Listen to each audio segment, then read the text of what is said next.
അപ്പോൾ ജോജു ജോർജ് ആദ്യമായിട്ട് സംവിധാനം ചെയ്ത ഈ ഒരു പണി മലയാള ചിത്രം ഫൈനലി ഇതാ OTT വരാൻ പോകുന്നുണ്ട്. ഒക്ടോബർ മാസം തിയേറ്ററുകളിലെത്തി ഹെവി പോസിറ്റീവ് നേടി ഈ ഒരു ചിത്രമാണ് പണി. ഈ ചിത്രം എല്ലാവരും OTT വെയിറ്റ് ചെയ്യാണ്. ഈ ചിത്രത്തിന്റെ OTT റൈറ്റ്സ് വാങ്ങിയിരിക്കുന്നത് ഒഫീഷ്യലായിട്ട് സോണി ലീവ് ആണ്. സോണി ലീവിന്റെ ഭാഗത്തു നിന്നും കമിങ് സോൺ പോസ്റ്റർ ഒക്കെ പുറത്തുവിട്ടിട്ടുണ്ട് ഈ ഒരു പണി ചിത്രത്തിന്റെ.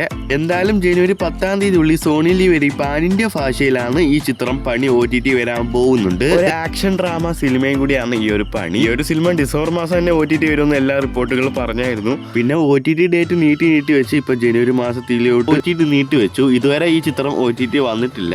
എല്ലാ പ്രേക്ഷകരും ഈ ചിത്രം OTT വരാൻ വെയിറ്റ് ചെയ്യാണ്. ചിത്രം ജനുവരി 7-ാം തീയതിയോ അല്ലെങ്കിൽ ജനുവരി 8-ാം തീയതിയോ ഈ ഡേറ്റിലായിരിക്കും വരാൻ കൂടുതൽ സാധ്യത ഉള്ളത്. എന്തായാലും ജനുവരി 10-ാം തീയതി ഉള്ളിൽ ചിത്രം OTT വരുമെന്ന് ഇപ്പോൾ സോണി ലീവിന്റെ ഭാഗത്തുനിന്നും ഇപ്പോൾ ഒഫീഷ്യലായിട്ട് കൺഫേം ചെയ്തിട്ടുണ്ട്. ഓക്കെ, വീഡിയോ അതിൻ്റെ വീഡിയോ ഇഷ്ടപ്പെട്ട് ലൈക്ക് ചെയ്യുക, സബ്സ്ക്രൈബ് ചെയ്യുക, അടുത്തുള്ള നോട്ടിഫിക്കേഷൻ ഒന്നും ചെയ്തിരിക്കുക.